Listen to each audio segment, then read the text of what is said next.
Bidar is famous for the exquisite metalware that bears its name. It is also renowned for the fabulous fort that sprawls over many hundreds of acres. In centuries before the birth of Christ, this was part of the modern empire. And subsequently, the dynasties that ruled over this territory were the Shatavahanas, the Chalukyas, the Rashtrakutas, and the Kakatiyas. The Sultan of Delhi, Muhammad bin Tughlaq, made it a part of his empire and appointed provincial governors. In course of time, they asserted their independence and founded the Bahmani dynasty. Most of the monuments that we see today within the precincts of the fort were constructed then.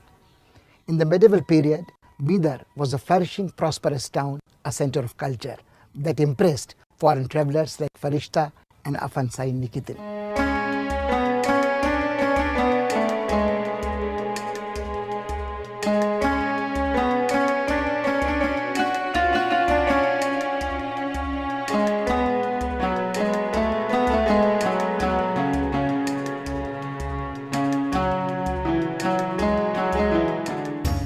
Built on a fertile plateau in the Deccan, Bidar Fort in Karnataka is about 135 kilometers from Hyderabad.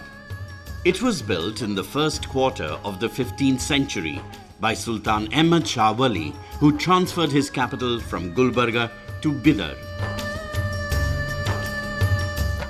This place was considered better protected from invasions.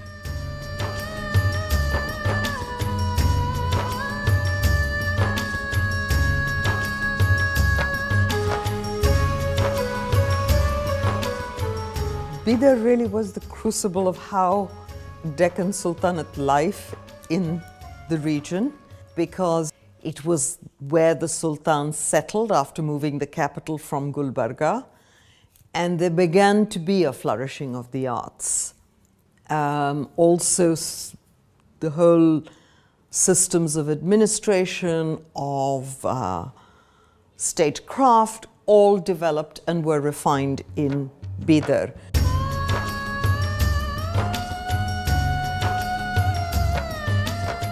The building of this fort that took 100 years to complete bears testimony to the ambitions of the Bahmanis.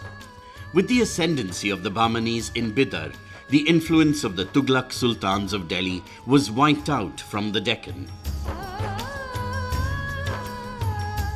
Iranian and Central Asian influence increased in the cultural life of the region.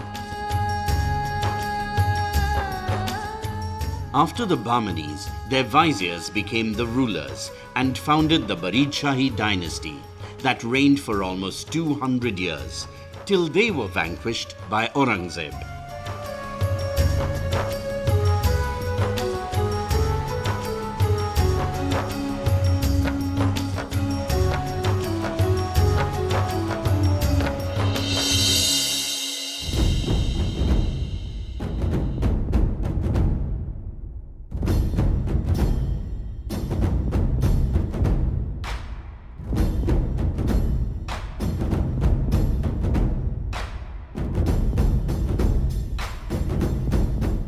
The most significant role in the fort's defenses was played by nature.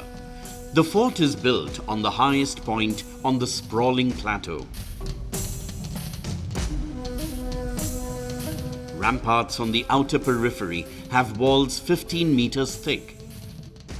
A deep moat cut in the rock runs along the ramparts. There are 37 towers where large guns were placed to deter the enemy. It was almost impossible to cross the moat and these walls and enter the fort.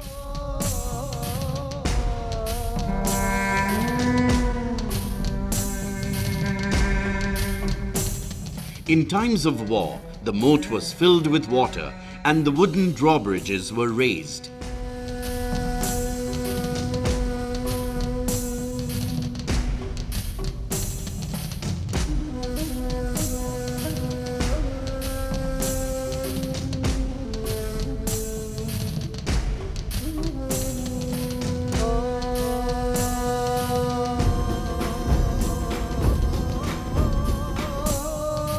Bidar Fort for me is a series of variety of experiences.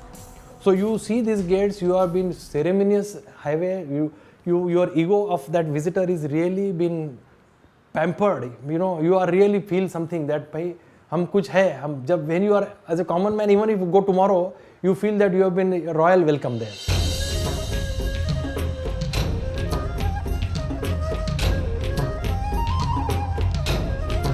There are 7 large gates, 3 in a row, that provide access to the interior space.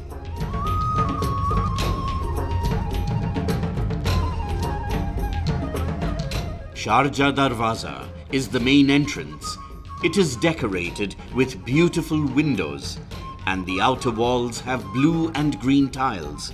This gate shows that despite this being a military structure, the cosmetic aspect wasn't overlooked. The entrance appears to welcome the visitors.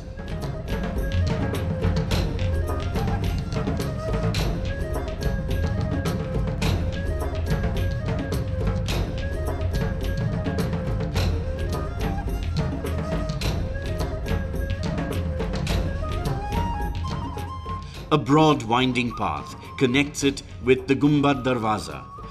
The Gumbad Darwaza is 45 feet tall and has walls 22 feet thick. It is said that 3,000 soldiers were deployed between these 2 doors to guard the fort.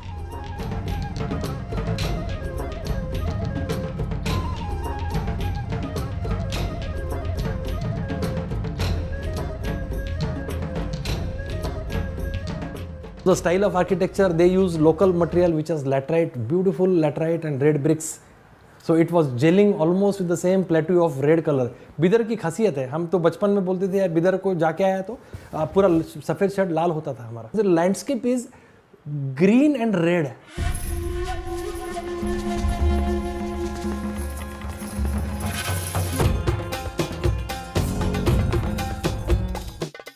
Bidar Fort demonstrates amazing diversity of architectural styles.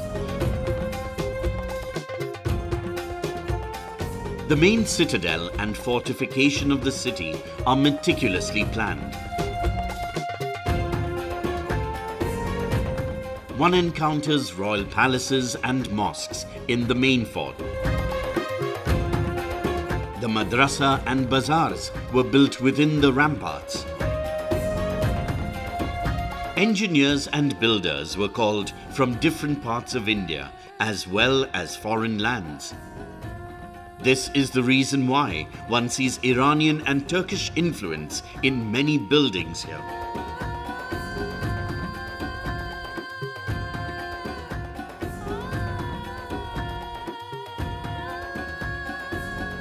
All the buildings are tastefully decorated. At some places, fine stone carvings enchant us. At others, the same magical effect is created by carved wood. Wherever you stand, there is a refreshing sense of open space, be it a palace or a mosque.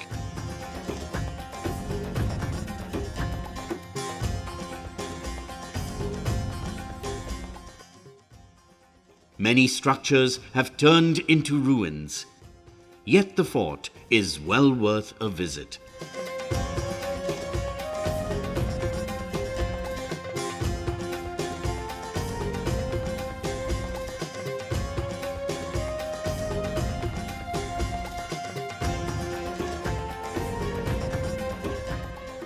I think they wanted to create that kind of a developed system of architectural perceptions. It's almost like an expressionist style of working. So you are trying to give the buildings views in perspectives. You have a feast of variety of perspectives. The moment you enter, the main gate is at an inclination. It's a great perspective. The construction of the fort at Bidar is inspired by the Iranian concept of Qila Ark, in which the royal family stays protected by the royal guards in an impregnable citadel, and the rest of the population dwells in an equally well-designed city, beautifully fortified. The Iranian influence is most resplendent at Rangin Mahal, where the walls are decorated with multicolored tiles, creating an illusion that they have been draped in expensive Persian carpets.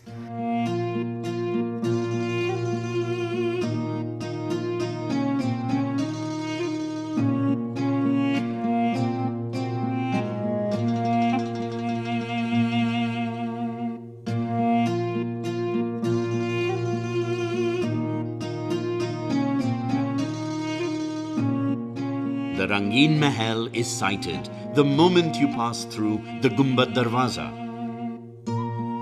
The outer walls of this palace have colourful tiles, justifying its name.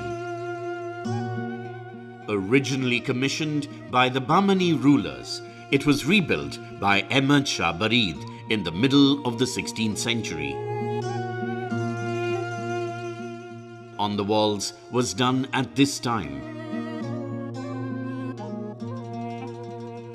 Coloured paintings on its walls create a magical atmosphere. The palace is decorated with carved wooden pillars. These wooden pillars in the courtyard and galleries remind one of Hindu and Jain temples.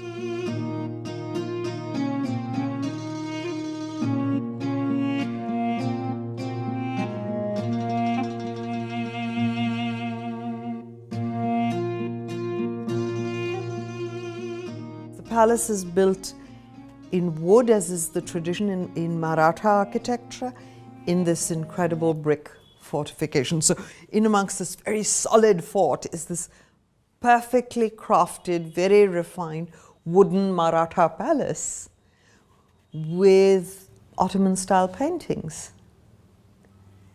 And it in many ways reflects the multiple cultures that were brought into Bidar.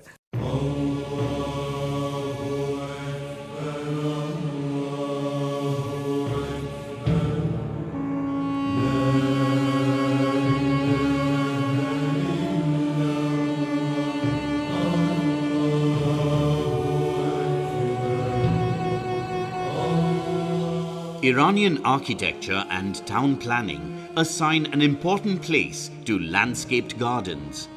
Following this tradition, many of the buildings are arranged around the rectangular Lal Bagh. What kind of the cultural know-how these people, cultural background these people must, because architecture just cannot take place like this. Just we want to have a lot of money, you have a lot of place and power, and you want to do good architecture, it doesn't happen. You must be culturally very rich.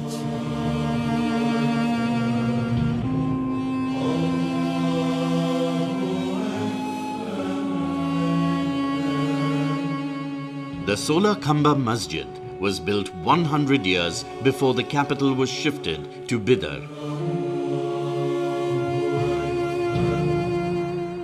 Built by the Tughlaq Sultans, it is considered the oldest mosque in southern India.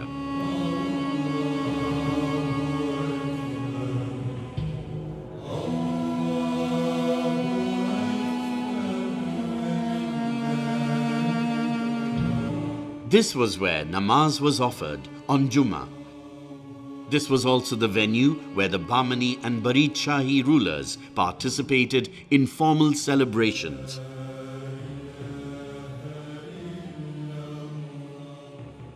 With their rich cultural background, they have created wonderful architecture, and they have adorned that architecture with a great respect of light that is coming from the top. It's a great gift of the nature, that natural light you can really bring inside the buildings with such a due respect.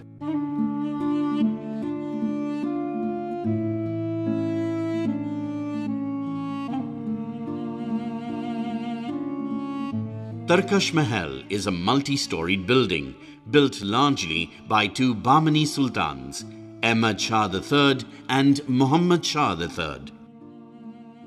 The task of repairing and rebuilding it was taken up by their Barid Shahi successors.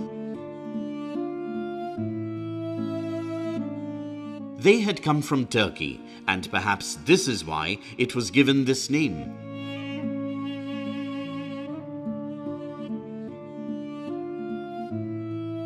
Numerous alcoves on its walls serve as a unique decorative design.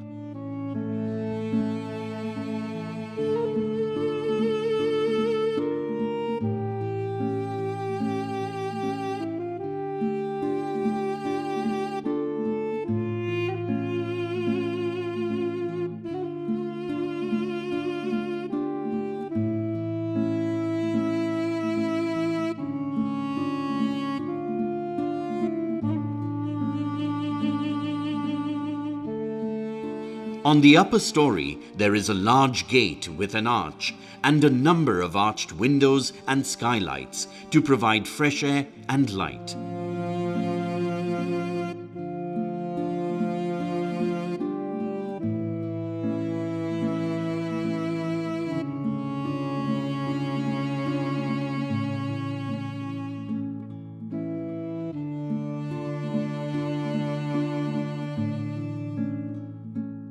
It was Ahmad Shah Al-Wali who shifted the capital of the Bahmanis from Gulbarga to Bidar. The city became famous not only as the political capital of the Bahmanis, but also the cradle of a composite civilization of Deccan. Here in the fort of Bidar, we come across many monuments that have a clear imprint of the Hindu Kakatiya period. Symbols like lotus abound. Ahmad Shah Al-Wali, a patron of Sufi saints, was himself revered by his people as a peer.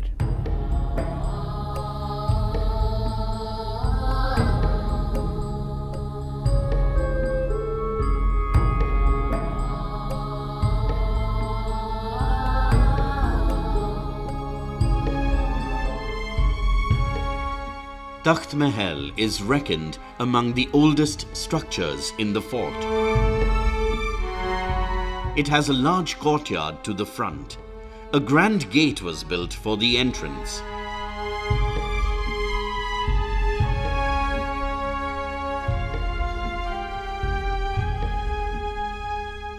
Today, this palace is totally ruined, but the surviving arch bears testimony to the lofty conception of the architect.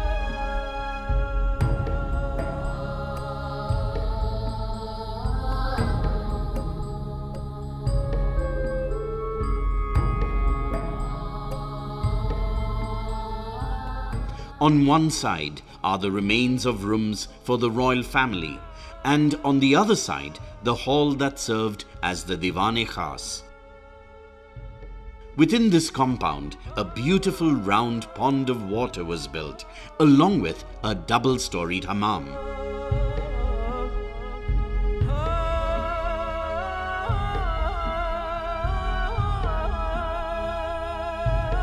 Historians opine that this beautiful palace was destroyed in an explosive conflagration during warfare.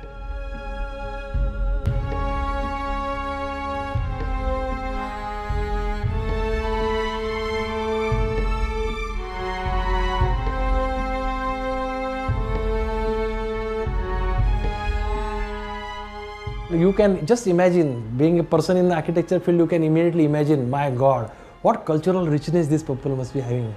The romance of Arabian Nights was actually lived in Bidar Fort once upon a time.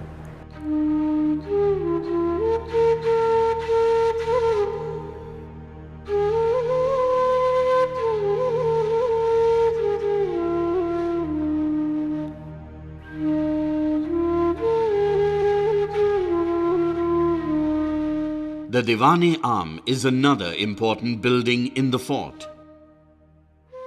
The sultans gave audience to their subjects here. Accounts of foreign travelers tell us that the famous throne, Takht-e-Firoza, was kept here. According to Firishta, no other throne in the world matched it in opulence and artistry. The Diwan-e-Am was decorated in a unique manner. Its walls were adorned with colored tiles that created the illusion of bound books. Only a single wall survives today. The rest have crumbled.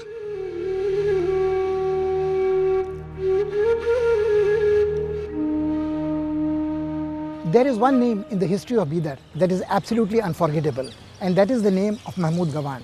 Mahmud came from Gilan to Bidar at the age of about 45 to visit some Sufi saints who dwelt here. He so impressed the Sultan with his talents that he was immediately appointed the Wazir. He served not one, not two, but three sultans in succession. He was a man of many parts, a truly Renaissance man, a mathematician, a poet, a very brave soldier, and an efficient administrator. He rose quickly through the ranks. His progress made his fellow courtiers very envious, and they conspired to bring about his downfall. They implicated him in a false case of forgery and persuaded the Sultan to order his execution.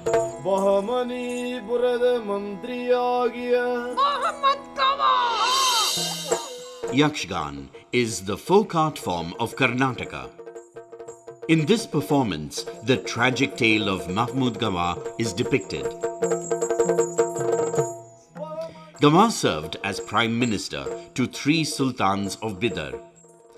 That was the time when a fierce conflict raged between the native Deccani and the foreign Afghi factions in the court. Mahmud became a victim of this and fell prey to a foul conspiracy. The Sultan ordered the execution of his once trusted minister, and the decline of Bidar started thereafter.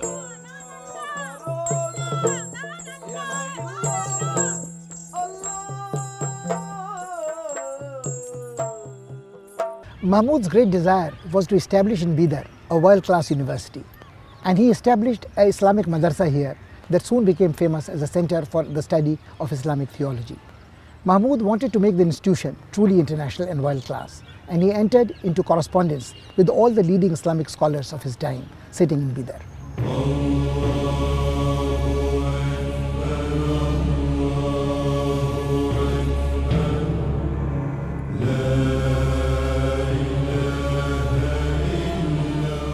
The madrasa at Bidar was built by Mahmud Gawa.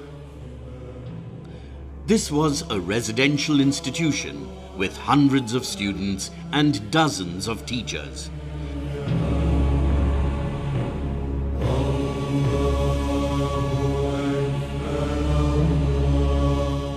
This seat of learning was free from sectarian dogmatism and was internationally renowned for encouraging a pluralistic, humane outlook.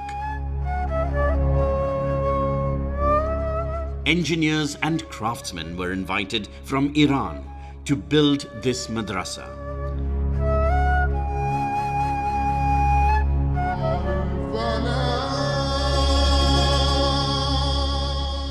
Here, one can see a clear reflection of the buildings in Isfahan and Samarkand.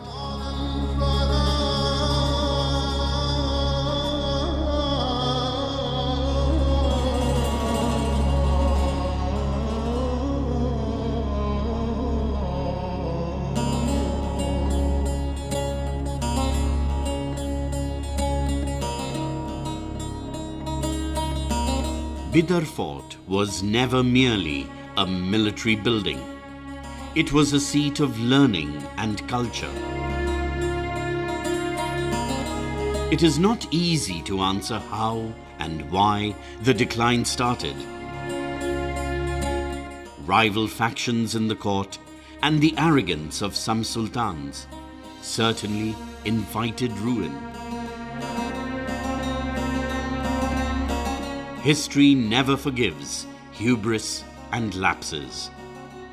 If these stones had a voice, this lesson would be heard loud and clear.